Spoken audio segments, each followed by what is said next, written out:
안녕하세요, 뉴스반장입니다. 자, 이거 한 가지 더 여쭙겠습니다.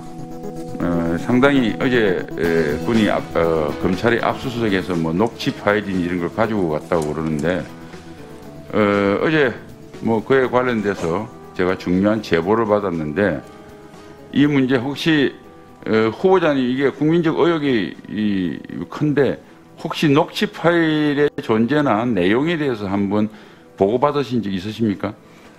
보고받진 않았고 어제 현재 장관님께서 말씀하신 걸 또 의원님께서 말씀하신 거 들었습니다. 네, 아마 뭐 다른 정책 준비하느라고 못 보셨을 것 같은데 아마 이제 가시게 되면 뭐 보시게 될 것 같고 또 뭐 그걸 또 공개하기는 어렵겠죠. 그 입장을 이해합니다. 근데 제가 제보받은 내용을 뭐 소개 안 할 수 없고 그 제보자를 제가 밝히기는 좀 어렵습니다. 본인도 여러 가지 현재 뭐 여러 가지 직책이 그렇다 보니까 하여튼 서모 씨 휴가 연장에 관련돼서 문의든 부탁이든 하여튼 전화가 왔다. 어떤 여자분이.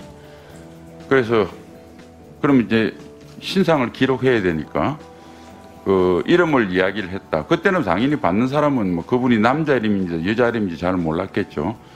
그런데 사실을 확인해 보니까 추미애 장관 남편분으로 기재가 되어 있다. 목소리는 여자분이었는데 뭐 이런 제보가 들어왔기 때문에 이건 상당히 물론 뭐 검찰에서 조사하겠지만 지난 16일 국회 국방위에서 서욱 국방부 장관 후보자의 인사청문회 도중 신원식 국힘당 의원의 느닷없는 폭로 발언이었습니다.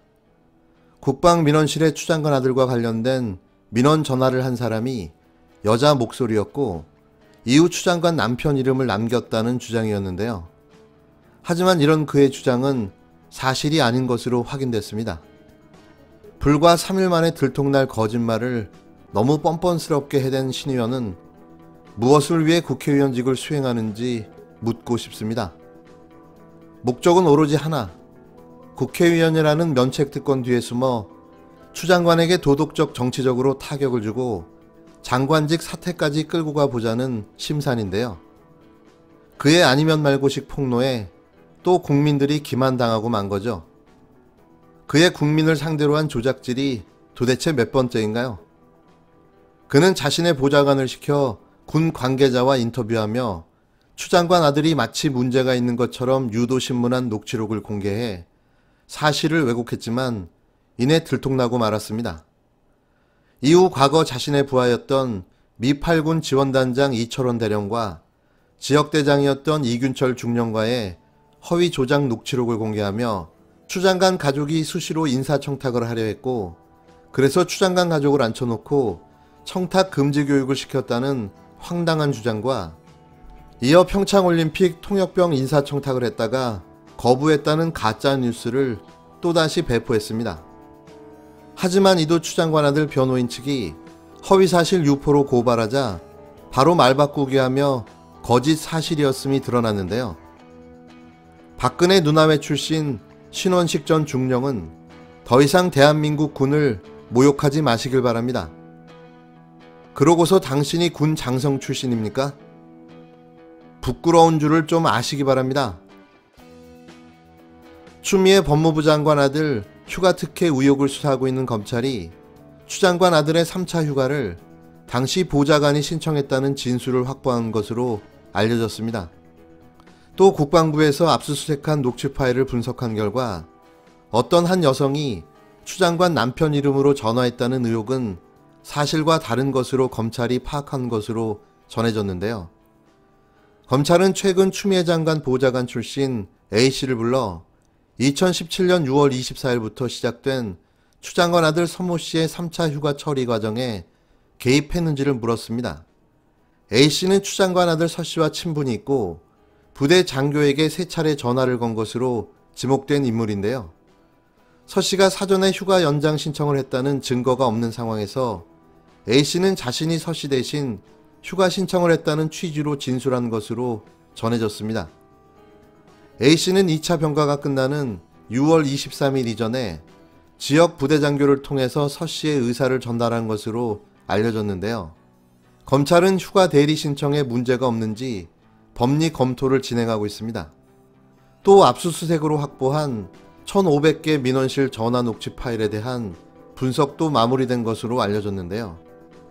이 과정에서 어떤 여성이 추 장관 남편 이름을 대고 민원실에 전화를 걸었다는 의혹은 검찰이 파악하기로는 사실과 다른 것으로 파악한 것으로 전해졌습니다. 그러니까 추 장관도 추 장관 남편도 서 씨와 관련된 사실을 알지 못했다는 구체적인 사실이 드러난 건데요. 그토록 국방부 민원실 녹취록 타령을 해대던 국힘당 국회의원들과 언론은 왜 이토록 침묵하고 있는 걸까요? 이유는 한 가지죠. 내용이 없다는 겁니다. 사실이 아니라는 거죠. 이런 상황이 구체적으로 확인되고 있는데도 이걸 또 침묵으로 일관하는 겁니다. 이게 대한민국 극우보수 야당과 기레기들의 클라스입니다. 일부 여권 의원과 온라인상에서 국민의힘을 국힘당으로 줄여 지칭하는 경우가 늘면서 국민의힘이 약칭을 지정하지 않는 이유에 대한 궁금증이 이어지고 있습니다. 사실 별로 알고 싶지도 않은데요. 일부 여권 의원과 온라인상에 국민의힘을 국힘당으로 지칭하는 경우가 늘고 있습니다. 이재명 경기도지사는 페이스북에 경기도 비정규직 공정수당에 대한 언급을 하며 국민의힘을 국힘당이라고 썼는데요. 또 김진애 열린민주당 의원도 페이스북에 글을 통해 국민의힘을 국힘당, 국민의당을 국당이라고 지칭했습니다. 김 의원은 국회 운영위원회 전체회의 등 공식 석상에서도 국힘당 의원들이라고 표현하기도 했는데요. 온라인 커뮤니티도 마찬가지입니다. 한 온라인 커뮤니티에서는 국민의힘 당명과 관련해 어떻게 부르건 내 마음 아니냐, 네 글자도 길다, 줄임말 정해지면 좋겠다, 국힘당도 괜찮은데 등 반응이 나오는데요. 정당인데 당이라는 명칭을 안 붙여 부르는 게 어색하다는 반응도 있습니다.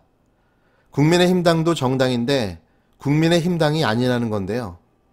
그렇다면 왜 국민의힘은 약칭을 정하지 않았을까요? 결론을 먼저 말하자면 놀림을 당하기 싫어서입니다. 당명 개정을 담당한 김수민 당 홍보본부장은 기본적으로 약칭은 당명이 길 때 축약하면 오역될 여지가 있어서 정하는 것인데 국민의힘은 네 단어다, 국민의힘으로 불리게 될 것이라고 밝혔습니다. 전문가들은 국민의힘이 줄여 부르기에 여러 가지로 애매하다고 지적하는데요.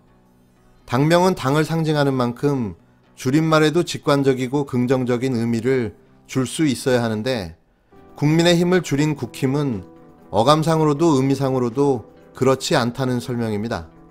실제로 국민의힘으로 당명 변경 초기 일각에서는 국힘으로 줄이면 국임, 극혐이냐는 조롱이 나오기도 했는데요.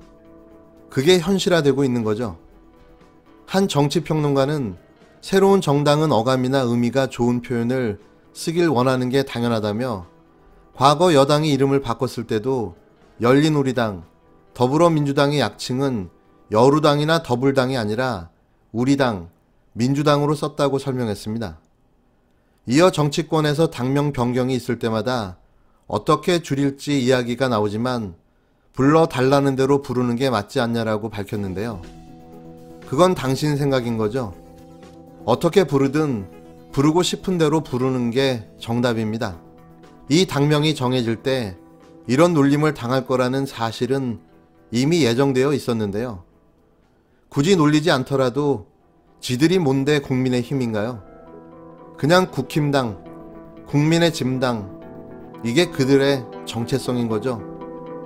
저는 앞으로도 쭉 국힘당이라고 부르도록 하겠습니다.